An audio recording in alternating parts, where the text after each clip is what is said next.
नमस्कार साथियों, मैं नवदीप आपका आपके परिवार स्टडी इंडिया पर एक बार फिर से हार्दिक स्वागत करता हूं और अपनी क्लास करंट अफेयर के साथ मैं फिर से हाजिर हूं। और क्लास शुरू करने से पहले जो दो मोटिवेशनल स्पीच मैं आपको देता हूं 2 लाइनों की, वो 2 लाइन इस प्रकार है कि सब्र कर बंदे मुसीबत के दिन भी चले जाएंगे, कि सब्र कर बंदे मुसीबत के दिन भी चले जाएंगे। एक ना एक दिन जो हंसी उड़ाते हैं उनके चेहरे भी उतर जाएंगे, जो हंसी उड़ाते हैं उनके चेहरे भी उतर जाएंगे। कहने का मतलब कि सब्र कर बंदे मुसीबत के दिन भी चले जाएंगे। वक्त को वक्त दें, वक्त बदलने के लिए ये बदलेगा, और जो हंसी उड़ा रहे हैं वो सब शाबाशी भी आपको ही देंगे। इसी के साथ क्लास स्टार्ट करते हैं। और क्लास स्टार्ट करने से पहले आपके अपने परिवार स्टडी इंडिया को लाइक शेयर करना ना भूलें, ये आपका हक है और अपने हक से दूर ना हो। और इसी के साथ मैं अपनी क्लास शुरू करता हूं। और क्लास प्रारंभ करने से पहले एक बार फिर से स्टडी इंडिया को लाइक एंड शेयर कर दीजिए भाई, दबा के।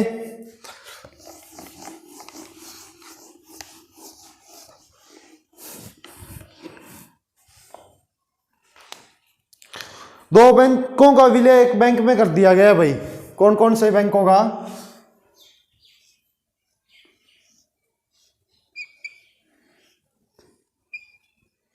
पंजाब और महाराष्ट्र के भाई।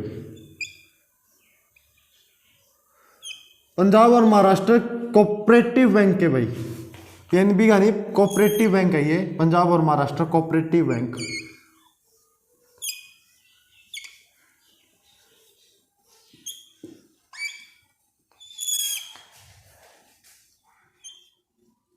कोऑपरेटिव बैंकों का विलय कर दिया गया भाई। और यह विलय किस बैंक में किया गया है, इसका आंसर अपन बात करें unity of small finance bank में भाई।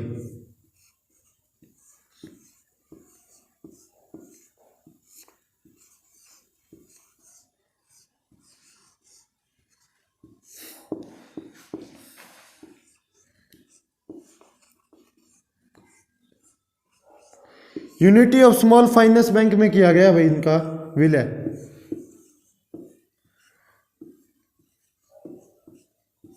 और ये unity of small finance bank क्यों बनाया गया है?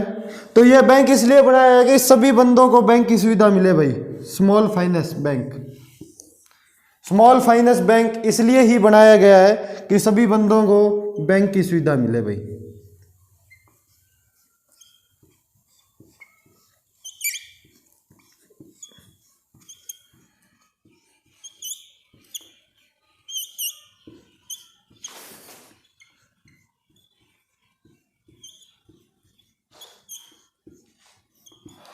सभी को बैंक की सुविधा मिले। और अगला अगर क्वेश्चन बात करें तो ये क्वेश्चन है, जन धन योजना कब प्रारंभ हुई थी भाई?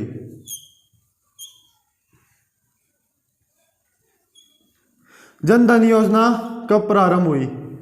जन धन योजना कब प्रारंभ हुई तो अपन बात करें जन धन योजना की, तो ये भाई कब प्रारंभ हुई? 26 अगस्त 2014 को भाई।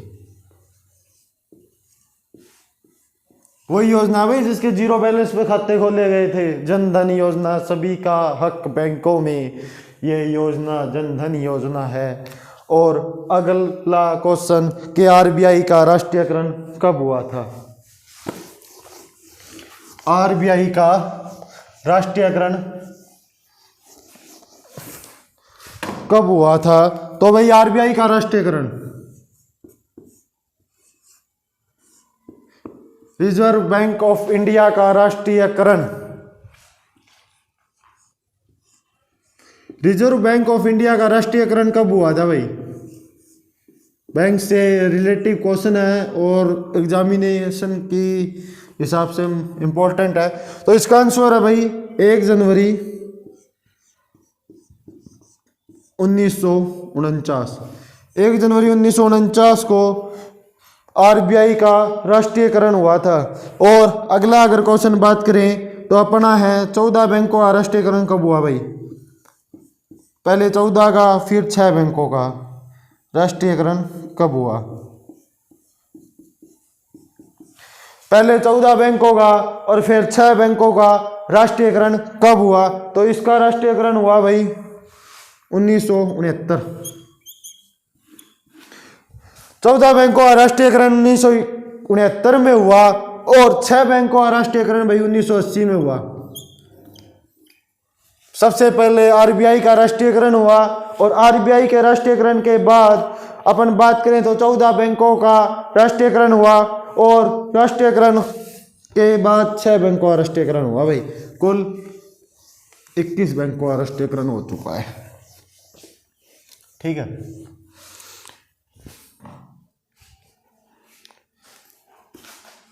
अगर अगला क्वेश्चन की बात करें तो imperial bank of India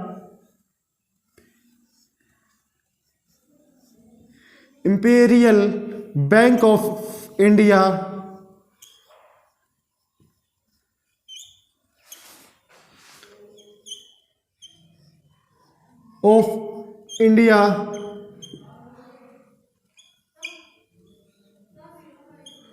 bank of India का राष्ट्रीयकरण कब हुआ भाई? इंपीरियल बैंक ऑफ इंडिया का राष्ट्रीयकरण कब हुआ? इंपीरियल बैंक ऑफ इंडिया का स्टेट बैंक ऑफ इंडिया नाम कब रखा गया? क्वेश्चन ये है भाई, राष्ट्रीयकरण लिख दिया। State bank of India, state bank of India इसका नाम कब हुआ भाई? स्टेट बैंक ऑफ इंडिया इसका नाम कब हुआ? तो इसकी बात अगर अपन करें तो इसकी बात है भाई 1959 में स्टेट बैंक ऑफ इंडिया इसका नाम रखा गया। और इंपीरियल बैंक ऑफ इंडिया की स्थापना कब हुई? तो 1921 में इसकी स्थापना हुई भाई। ये 3 बैंकों का समूह था और ये 3 बैंक है bank of Kolkata, bank of Kolkata. 3 bank थे भी जिनसे का विलय होकर यह बैंक बना था। पहला बैंक अगर अपन बात करें तो पहला बैंक है भाई इसमें बैंक ऑफ कोलकाता।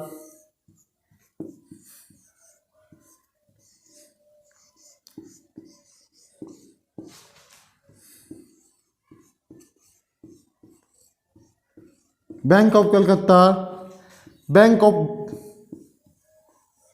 मद्रास,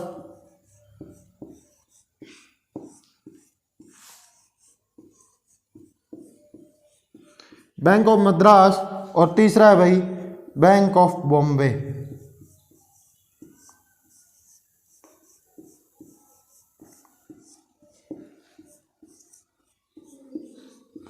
इन 3 बैंकों का मिलकर इन 3 बैंकों का विलय हुआ था इस बैंक में भाई, इंपीरियल बैंक में। और इसकी स्थापना सबसे पहला बैंक था ये इंडिया का 1921 में बना था। क्या हुआ था इनका? विलय भाई। लो मैं ये लिख भी दूं, विलय हुआ था भाई इनका।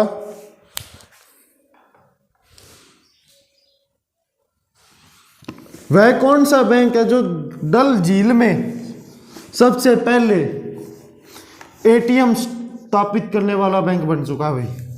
क्वेश्चन अगर अपन अगले क्वेश्चन की बात करें तो डल झील में भाई प्रथम एटीएम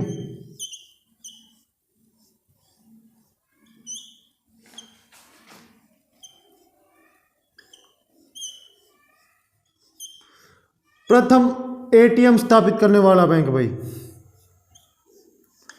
कौन सा बैंक है जो डल झील में प्रथम एटीएम स्थापित करेगा? और इसका आंसर अगर मैं आपको बताऊं तो इसका आंसर है भाई SBI, state bank of India. State bank of India इसका आंसर है भाई, एसबीआई इसका आंसर है। और अगर अपन अगले क्वेश्चन पे चलें तो एक सम्मेलन होना था भाई, एक सम्मेलन हुआ है 27 जनवरी को और वो हुआ है भारत व मध्य एशिया के बीच। मध्य एशिया के देशों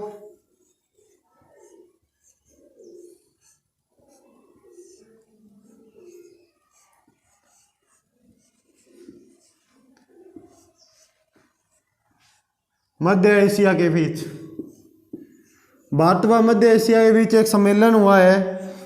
और यह सम्मेलन कब हुआ है? तो ये हुआ है भाई 27 जनवरी 2022 को भाई, प्रथम सम्मेलन है भाई ये। और इसकी अध्यक्षता किसने की है? तो इसकी अध्यक्षता की है भाई प्रधानमंत्री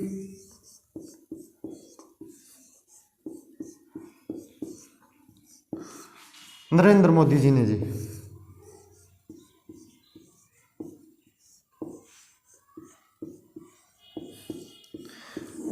मध्य एशिया व भारत के मध्य सम्मेलन,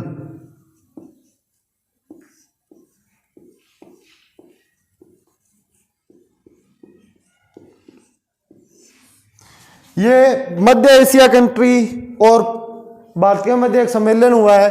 कब हुआ है? तो ये हुआ भाई 27 जनवरी 2022 को, और प्रथम सम्मेलन है भाई। क्यों हुआ है? इसका रीजन ये है कि ये जो मध्य एशिया के जो मेन लीडर थे ना भाई, ये अपने 26 जनवरी 2022 को मुख्य अतिथि थे भाई।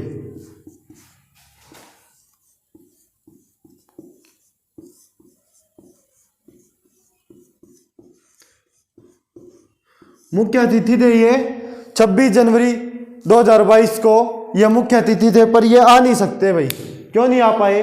कोविड की वजह से और कोविड गाइडलाइंस की वजह से ये अनुपस्थित रहे भाई, एब्सेंट रहे कोविड के कारण।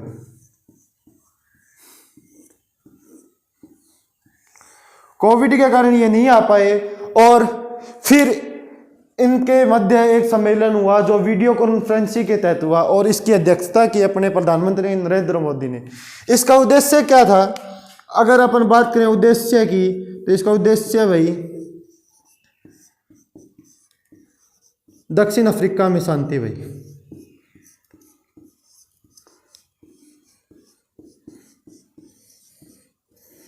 दक्षिण अफ्रीका में शांति,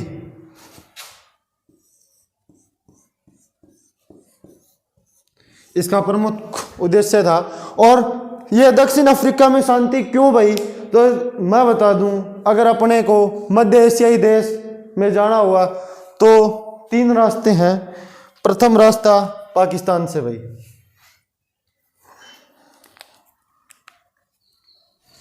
प्रथम रास्ता है जो पाकिस्तान से है, तो पाकिस्तान जाने नहीं देगा।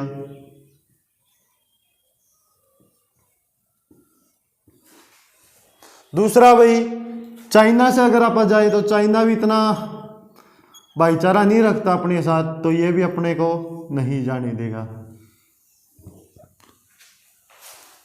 एशियाई मध्य एशिया देशों पर अगर अपन को जाना चाहे तो पाकिस्तान तो बिल्कुल भी नहीं, और पाकिस्तान का साथी चाइना है, तो चाइना भी बिल्कुल नहीं जाने देगा। और तीसरा अगर अपन बात करें तो वहाँ जाने का रास्ता बचता है दक्षिण अफ्रीका से, और दक्षिण अफ्रीका को हमें ईरान होके जाना पड़ता है। ईरान से हम ईरान के साथ अपने संबंध बढ़िया है, और ईरान से दक्षिण अफ्रीका, और दक्षिण अफ्रीका से फिर हम यहाँ जाएंगे भाई मध्य एशिया देश। इसलिए ये सम्मेलन हुआ, और इस पर यही टॉपिक था कि दक्षिण अफ्रीका में शांति की जाए, दक्षिण अफ्रीका के साथ शांति बनाए रखी जाए भाई। और मध्य एशिया में अगर अपन बात करें तो 5 देश है, कजाकिस्तान, उज्बेकिस्तान, प्रथम कौन सा है? Kazakhstan, second Uzbekistan, third Kyrgyzstan, और फोर्थ तजाकिस्तान, और फिफ्थ तुर्कमेनिस्तान। 5 है भाई, तो कजाकिस्तान, उज्बेकिस्तान, तजाकिस्तान और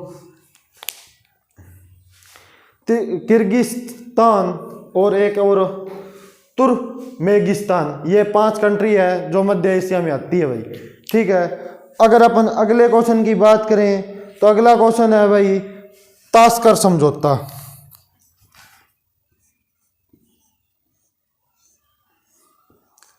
ताशकंद समझौता भाई,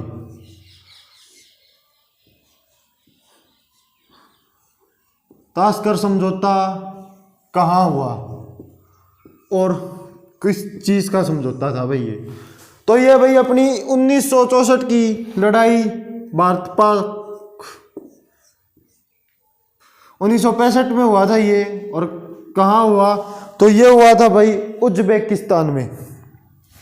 कहाँ हुआ ये? उज्बेकिस्तान में हुआ था भाई ये।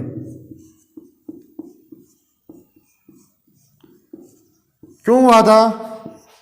शांति समझौता था ये, भारत पाकिस्तान युद्ध भाई,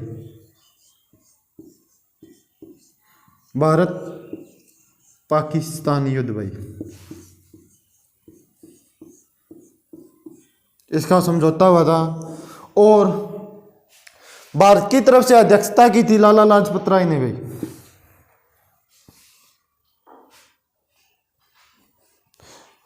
भारत की तरफ से इसकी अध्यक्षता की थी लाल बहादुर शास्त्री ने भाई, जो प्रधानमंत्री थे। मिसअंडरस्टैंडिंग से बोला गया, आप समझ जाना। एक मिनट भाई।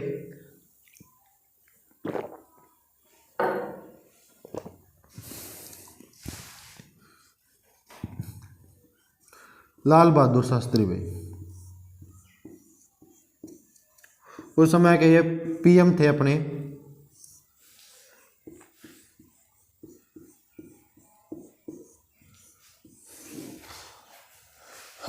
अध्यक्ष थे ये भारत की तरफ से।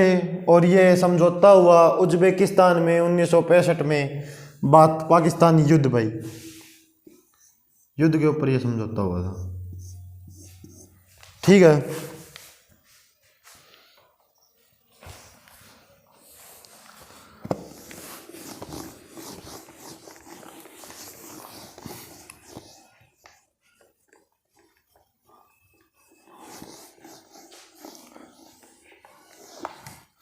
अगर मैं अगला क्वेश्चन पूछूं तो भाई अगला क्वेश्चन है, पश्चिमी लहर क्या है?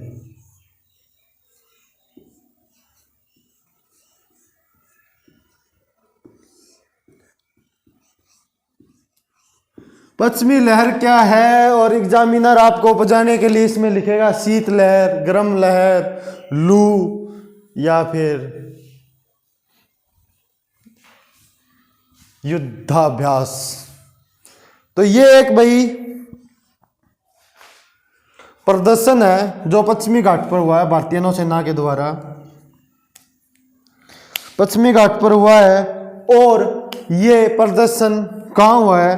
तो ये प्रदर्शन हुआ भाई पश्चिमी घाट पर। पश्चिमी घाट पर ये प्रदर्शन हुआ है। और इस प्रदर्शन में क्या उद्देश्य था? तो इसमें अपने दुश्मनों को अपनी ताकत दिखाने का उद्देश्य था भाई, कि पाकिस्तान कमजोर मत समझना, हाले बहुत जोर है इसमें, कि हाले सीने च बड़ा जोर पया है, पाकिस्तान कमजोर मत समझना, कमजोर मत समझना। तो समुद्री ताकत का प्रदर्शन भाई।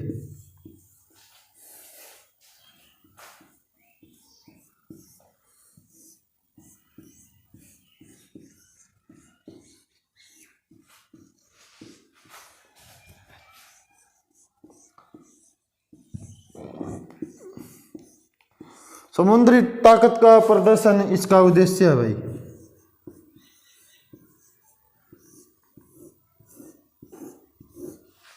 और IMP कर लो भाई इसको, बड़ा महत्वपूर्ण क्वेश्चन है।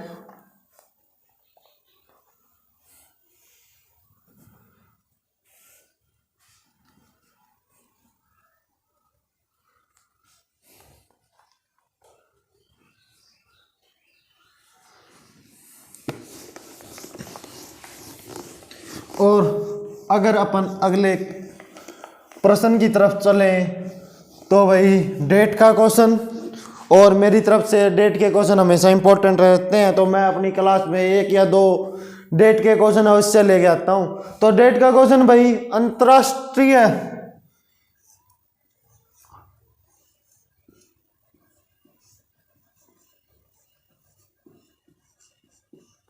अंतर्राष्ट्रीय सीमा शुल्क दिवस कब मनाया जाता है भाई?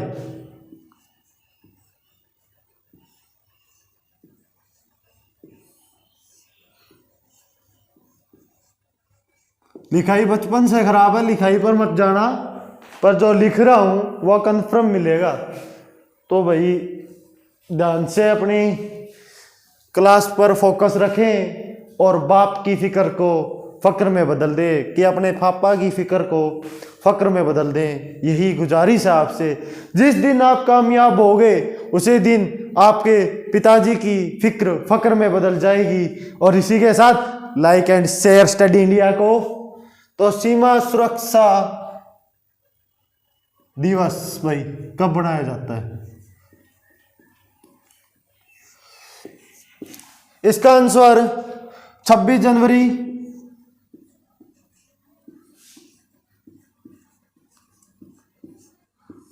2022 भाई को बनाया गया है ये, और 26 जनवरी इसका आंसर है। और इसका उद्देश्य क्या था? डिजिटल सीमा सुरक्षा कर को बढ़ावा देना भाई।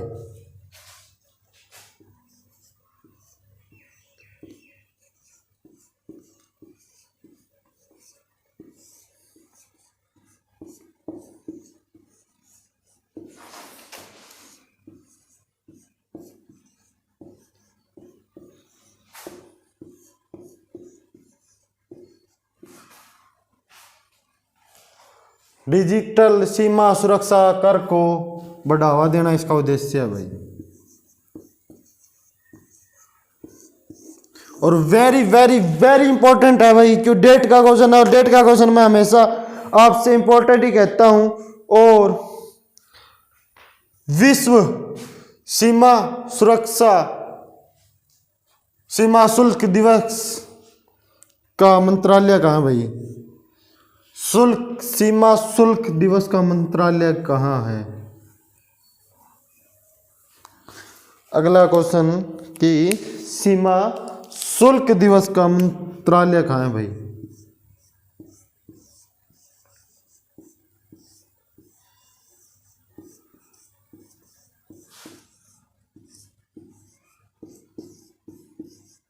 हेडक्वार्टर कहाँ है?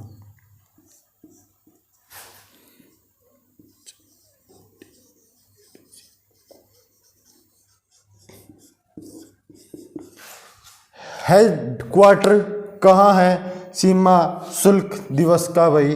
तो इसका आंसर अगर मैं आपको दूं तो इसका आंसर है ब्रुसेल्स, बेल्जियम भाई। ब्रुसेल्स में इसका मुख्यालय है। ब्रुसेल्स में इसका मुख्यालय है। और ब्रुसेल्स पड़ता कहाँ है? तो ब्रुसेल्स पड़ता है भाई बेल्जियम में। ब्रुसेल्स पड़ता कहाँ है? तो ब्रुसेल्स पड़ता है भाई बेल्जियम में। और इसका आंसर भी यही है।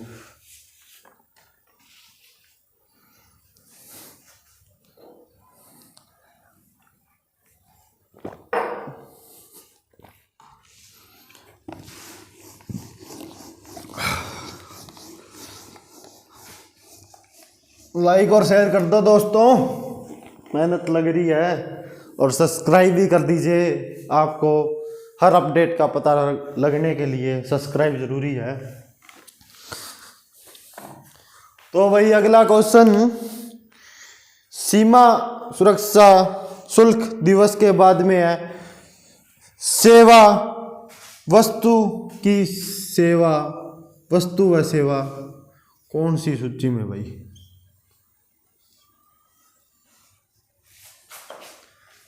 वस्तु व सेवा किस सूची का विषय है?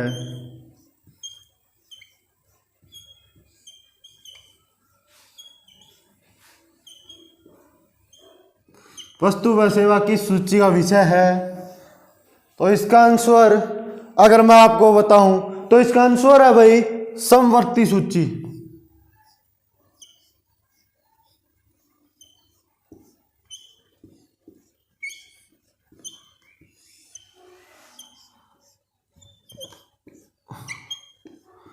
इसका आंसर है समवर्ती सूची और समवर्ती सूची में कौन से संविधान संशोधन के तहत इसे जोड़ा गया, कि किस संविधान संशोधन के तहत इस चीज को जोड़ा गया भाई। तो इसका आंसर है 101 संविधान संशोधन।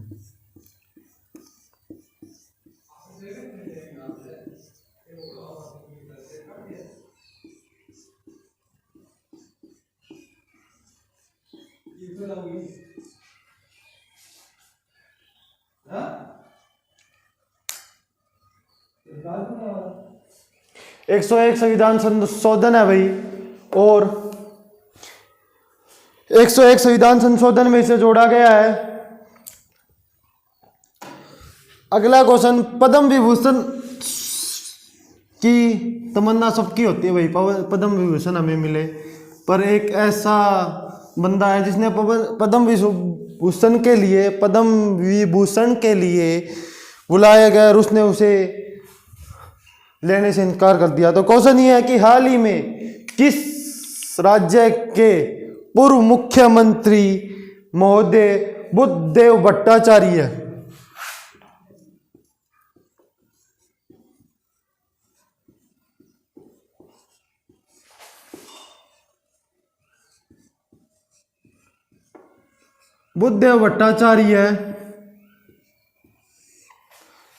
ने पद्म विभूषण लेने से इनकार कर दिया भाई, वापस लौटा दिया इन्होंने।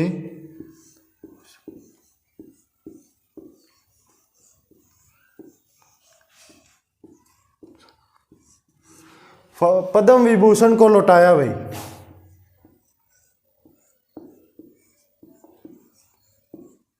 कौन से राज्य के मुख्यमंत्री रह चुके हैं ये? बुद्धदेव भट्टाचार्य है। तो इसका आंसर अगर अपन बात करें तो इसका आंसर है भाई पश्चिम बंगाल के रह चुके हैं।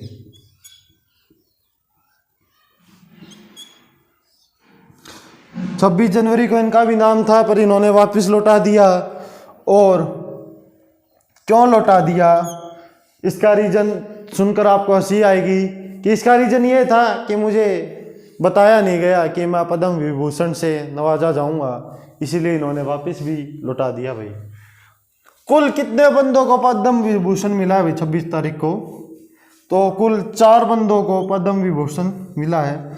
और भारत के लिए एशियाई टोक्यो ओलंपिक में गोल्ड मेडल लेके आने वाला व्यक्ति नीरज चोपड़ा को पद्मश्री दिया गया भाई।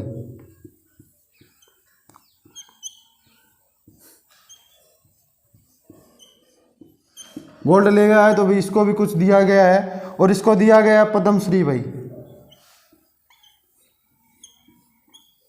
पद्मश्री इसे दिया गया है नीरज चोपड़ा को भाई।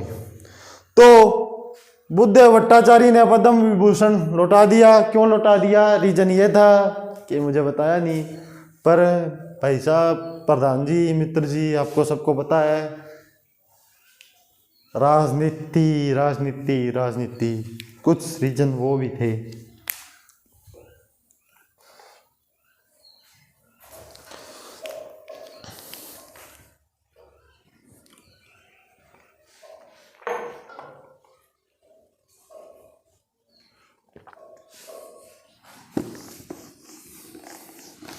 रूस के साथ एक अपना ऐसा दोस्त भी है जो हर वक्त अपने साथ खड़ा रहता है और उसके लिए भारतीय सरकार ने उसकी वर्षगांठ पर एक स्मारक लोगो जारी किया है।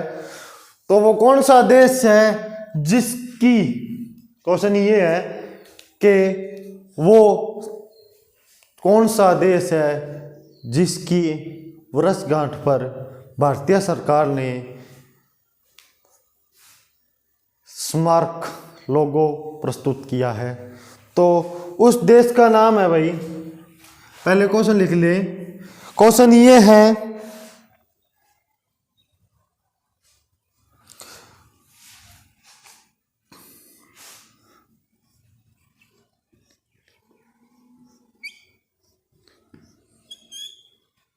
रूस तो अपना बेस्ट फ्रेंड है ही, इसी के साथ ये भी अपना बेस्ट फ्रेंड है।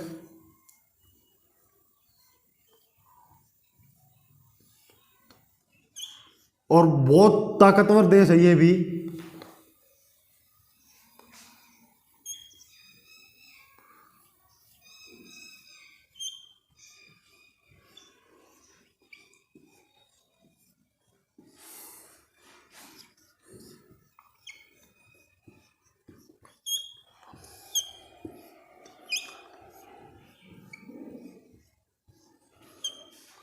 तो इसका आंसर अपन बात करें तो इसका आंसर है भाई कि राजनीतिक संबंधों के लिए स्मारक लोगो जारी किया है भारत सरकार ने। वो कौन सा देश या कंट्री है? तो उस कंट्री की बात करें तो अपन उस कंट्री का नाम है इजराइल भाई। इजराइल उस कंट्री का नाम है। और क्यों किया है, किस अवसर पर किया है? तो यह भारत और इजराइल की 30वीं दोस्ती, 30 वर्ष कंप्लीट हो चुके हैं भाई, 30वीं वर्षगांठ, 30वीं वर्षगांठ पर यह लोगो दिया है इजराइल के प्यार मोहब्बत के लिए। और इसमें भारत का अशोक चक्र और इनके देश का मेन लोगो भी शामिल है। तो इनके देश का मेन लोगो क्या है? तो इनके देश का मेन लोगो है भाई डेनिस का सितारा। इसमें भारत का अशोक चक्र और डेनिस का सितारा, डेनिस का सितारा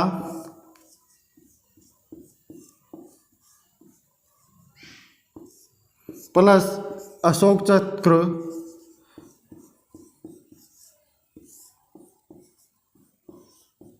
प्लस 30 नंबर है भाई।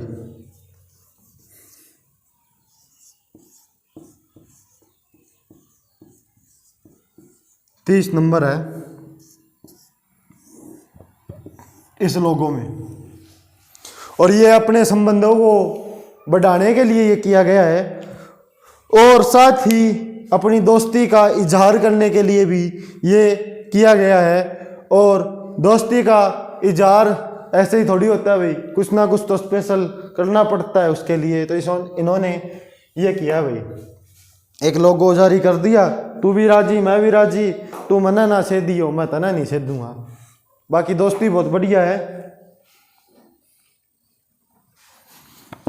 एक डेट का क्वेश्चन और है भाई, और डेट का क्वेश्चन ये है कि प्रति वर्ष गोपनीयता दिवस कब मनाया जाता है?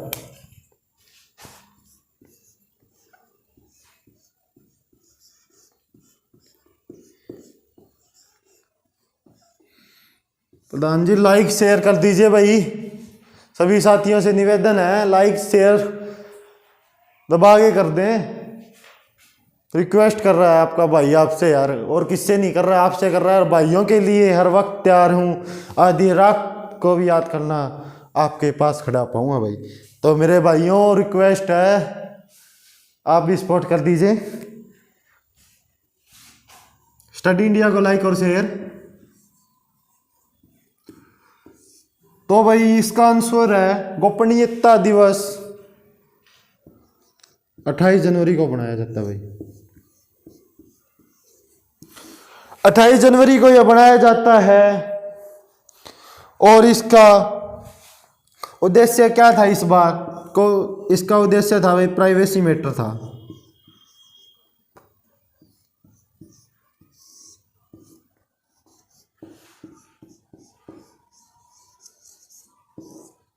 प्राइवेसी मैटर्स था कि प्राइवेसी, हर व्यक्ति की प्राइवेसी का अधिकार है, वो अपनी प्राइवेसी रख सकता है। इसलिए गोपनीयता दिवस बनाया जाता है, 28 जनवरी को बनाया जाता है।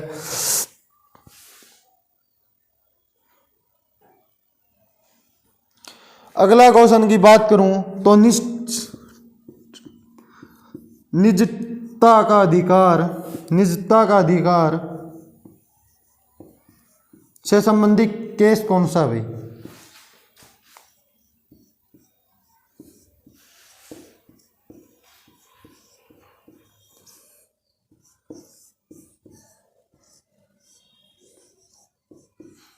निजता के अधिकार से संबंधित केस अगर अपन बात करें तो इस केस का संबंध है पुट्टो स्वामी केस से भाई। पुट्टास्वामी केस से इसका संबंध है।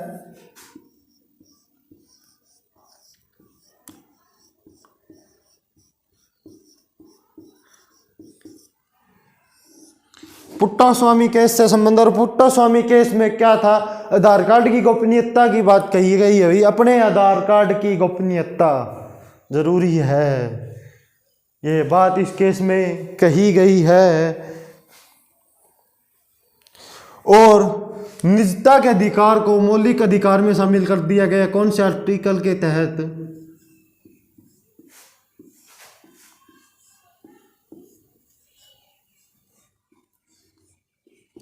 ये अपना मौलिक अधिकार बन गया भाई, निजता का अधिकार मौलिक अधिकार बन गया है। और ये अधिकार बन गया भाई आर्टिकल नंबर 21 के तहत। आर्टिकल नंबर 21 के तहत यह अधिकार बन चुका है कि निजता के अधिकार को मौलिक अधिकार में जगह दे दी गई है भाई।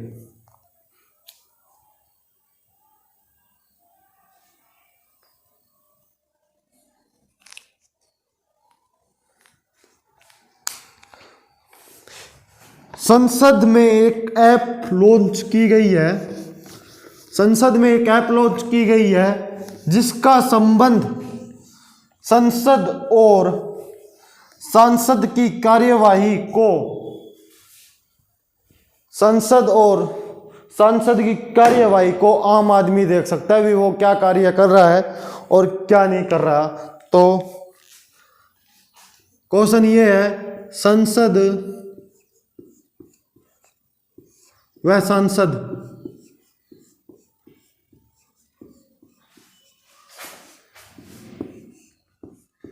की कार्यवाही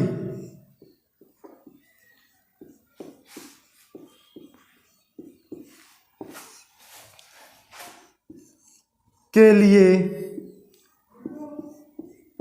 कौन सी ऐप लॉन्च की गई है?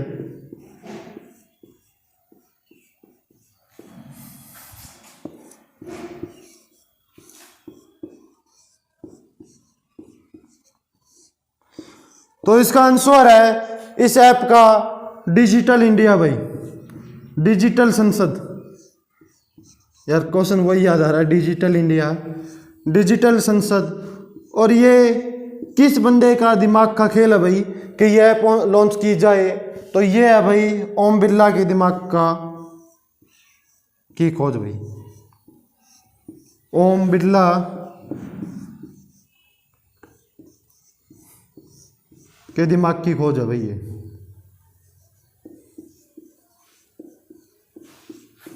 अब क्वेश्चन ये बनता है कि भाई ओम बिरला कौन है, और ये आप सभी कमेंट बॉक्स में बताएंगे। मुझे आपका होमवर्क है ये और करना पड़ेगा, ओम बिरला कौन है। मैं नहीं बताऊंगा, आप बताएंगे कि ओम बिरला कौन है।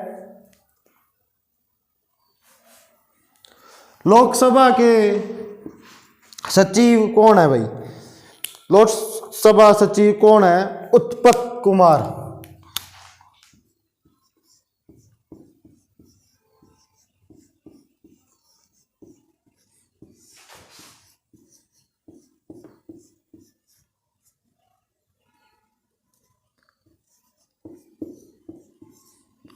लोकसभा सचिव है भाई उत्पत कुमार। उत्पत कुमार जी लोकसभा के वर्तमान सचिव है भाई। लोकसभा के वर्तमान सचिव कौन है? उत्पत कुमार। पहली महिला लोकसभा स्पीकर कौन थी भाई? पहली महिला लोकसभा स्पीकर मीरा कुमारी थी भाई।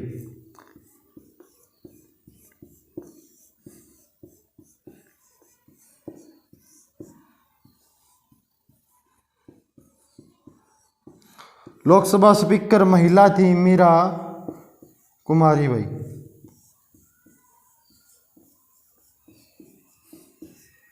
मीरा कुमारी पहली लोकसभा स्पीकर थी।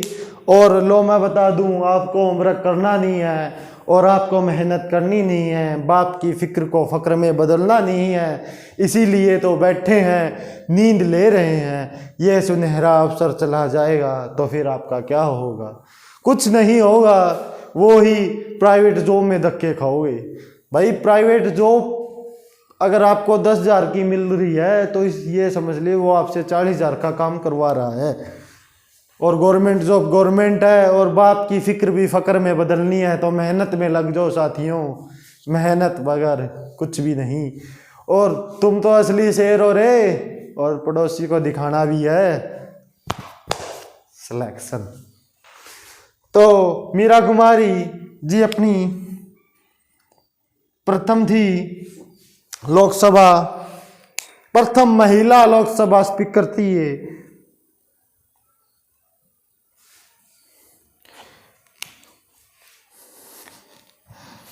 अगला क्वेश्चन की बात करें,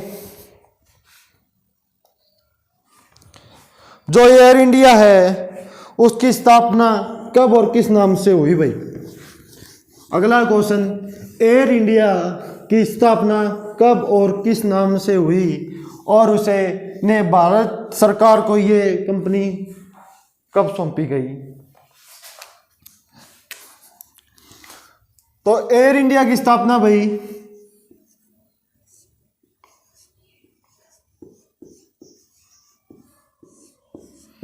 15 अक्टूबर 1932 में हुई भाई, और 1946 में इसे भारतीय सरकार को सौंप दिया गया भाई। और इसका नाम जब क्या था, टाटा एयरलाइंस था भाई इसका नाम। जब इसकी स्थापना हुई इसका नाम था टाटा एयरलाइंस। टाटा एयरलाइंस इसका नाम था। 15 अक्टूबर 1932 को इसे बनाया गया और 1946 में इसका नाम एयर्स इंडिया कर दिया। एयर्स इंडिया एयरलाइंस के नाम से इसे 1946 में गवर्नमेंट के अंडर कर दिया गया। और हाल ही में निजी कंपनी टाटा ने ही इसके 100% शेयर खरीद कर अपने अंडर कर लिया है भाई।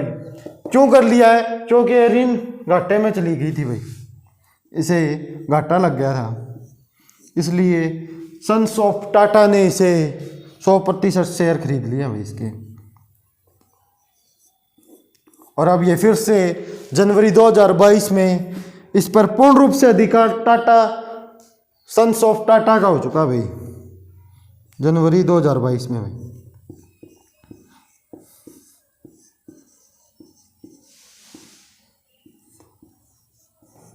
पूर्ण अधिकार भाई,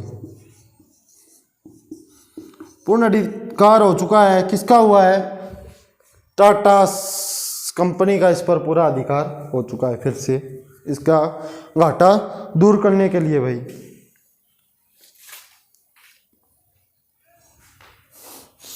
टाटा से ही आईपीएल 2022 और 23 का स्पॉन्सर, टाइटल स्पॉन्सर किसे सौंपा गया है? तो इसका अभी टाटा कंपनी आएगा। आईपीएल 2022 व 23 का टाइटल स्पॉन्सर भाई।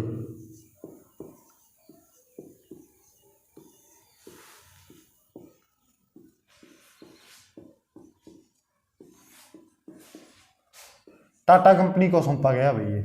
2021 में वीवो के पास था ये। 2021 में किसके पास था? 2021 में टाइटल स्पॉन्सर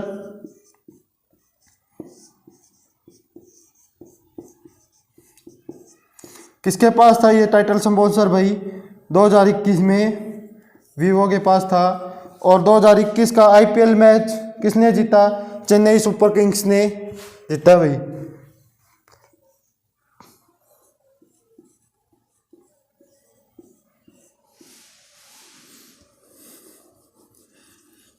एक मिनट भाई, अगर क्वेश्चन बात करें कि 2021 का आईपीएल किसने जीता, तो 2021 का आईपीएल जीता भाई चेन्नई सुपर किंग्स ने भाई।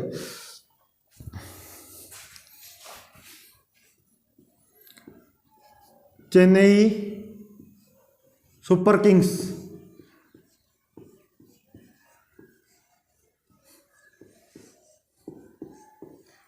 दो 2021 का आईपीएल मैच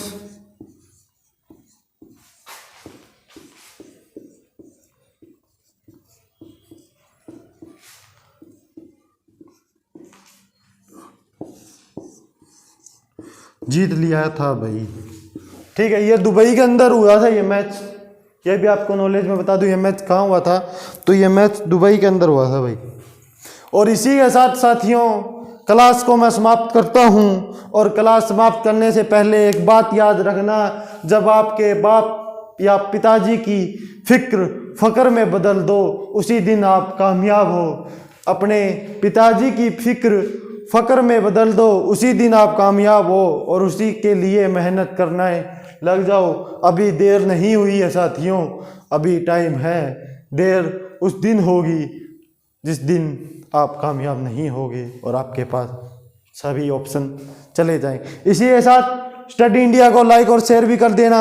और आपको एक खुशखबरी, शायद मैं 1 या 2 दिन में हिस्ट्री का बैच शुरू करने जा रहा हूँ। हिस्ट्री का बैच शुरू करने के लिए आप मुझे बताएं मैं ये बैच शुरू करूँ या नहीं। इसी के साथ धन्यवाद। क्लास समाप्त। जय हिंद, जय भारत।